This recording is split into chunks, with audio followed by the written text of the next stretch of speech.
I think Wuthering Waves' power system, resonance abilities, also known as fortes, are pretty interesting, so I'll be taking the time to talk about it. Note that I won't be talking about attributes because when I was doing my required reading, it turns out that it wasn't really mentioned that often. Just by reading their forte evaluation reports though, you can probably understand why certain resonators are labeled as electro when they look like fusion. So, before we start, let's go over what resonance is in real life.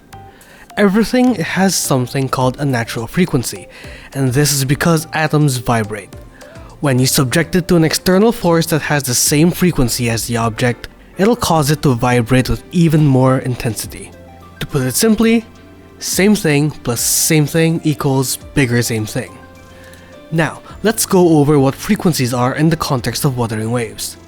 Quite literally, everything in Solaris has been converted into frequencies due to the lament.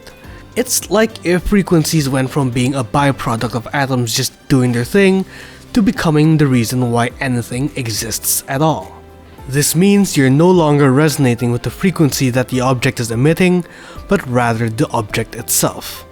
Even non-tangible things such as memories and emotions are frequencies. Frequencies of war create the crownless, for example. The Lampilumen Myriad feeds off frequencies of fear, and the Memphis hunts by sensing frequencies of protection. When we say everything in Solaris' frequencies, we really do mean everything. If you want more information regarding frequencies, there's another video you can check out. However, not everyone can resonate with frequencies, and the process by which an individual awakens to a forte ability is called an awakening. These individuals are called resonators, and if we want to determine what kind of resonator they are, we just need to look at their Rebel's curve. The Rebel's curve is a method of testing developed by Scott Rebel, a new Federation scientist, to examine resonators. By observing the graph, we are able to mostly determine what kind of resonator an individual is, even if they don't have any personal accounts on their own awakening. There are 3 common types of resonators: congenital, natural, and mutant. Congenital resonators are defined by a periodic waveform. Periodic means that the wave rises and falls at around the same time. These resonators awaken to their forte at birth, as in they are born with their powers. Natural resonators are defined by a gradual, stable rise in their waveform. As per their name, they naturally awaken to their fortes as they grow older. Mutant resonators are defined by a steep rise in the middle of the graph. These resonators awaken due to harsh conditions or in moments of high emotional distress. There's also another class of resonator that doesn't match with the common tree, known as an artificial resonator. So far, the only resonator that qualifies for this designation is Camellia. After an awakening, a tacit mark appears at a random point on the body, though I think it forms based on where the frequencies are most concentrated in an individual. Now that we've properly defined resonators, let's talk about resonance abilities or fortes.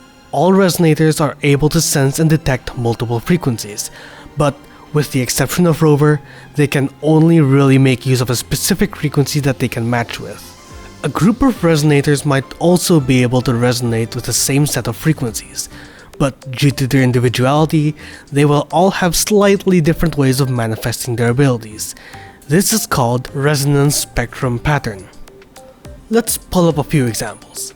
Chizia matches with the frequencies of fire, and she's basically a cop, so she shoots fire bullets out of her fingertips.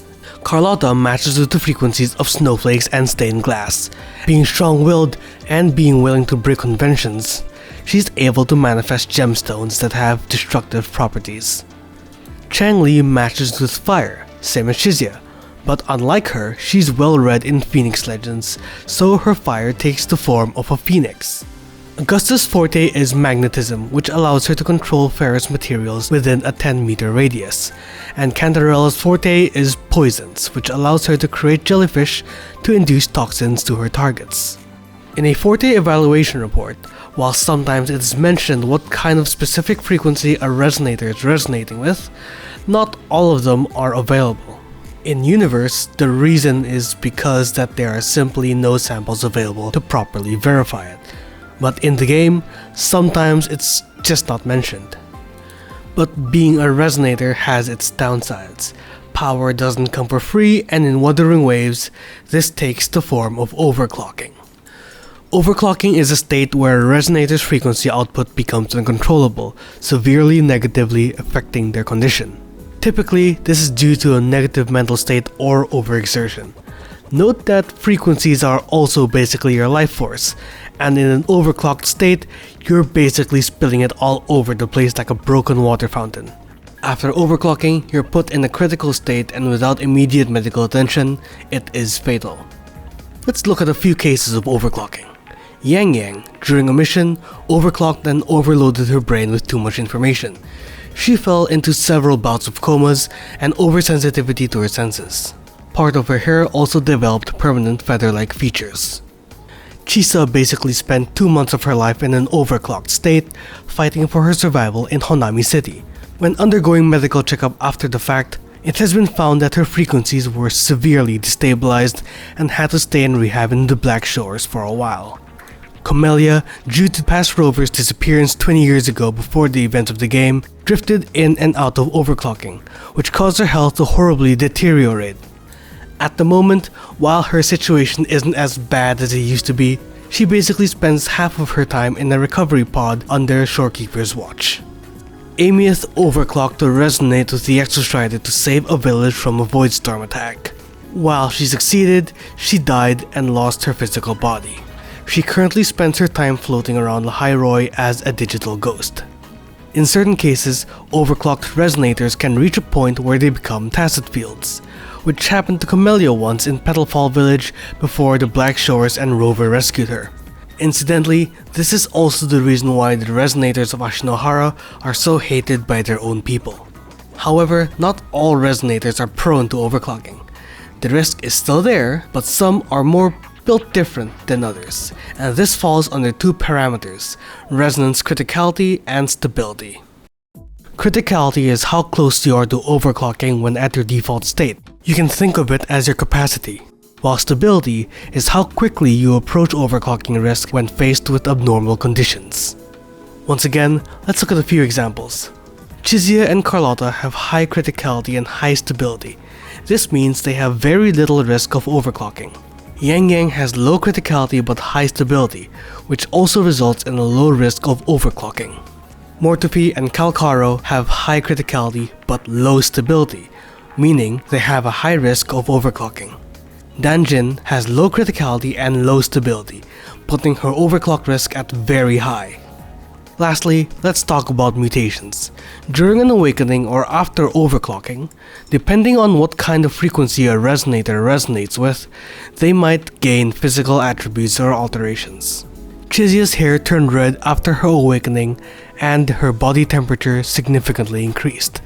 Yang Yang's hair, as previously mentioned, gained feather-like attributes after overclocking. Zani had grown ram-like horns and a tail after her awakening. And Jian has green scales on his left jaw, while Mortefi's mutation intensifies during overclocking. Let's recap. This is another long video, but there was a lot to discuss. Resonance, to put it extremely simply, is same thing but same thing equals bigger same thing.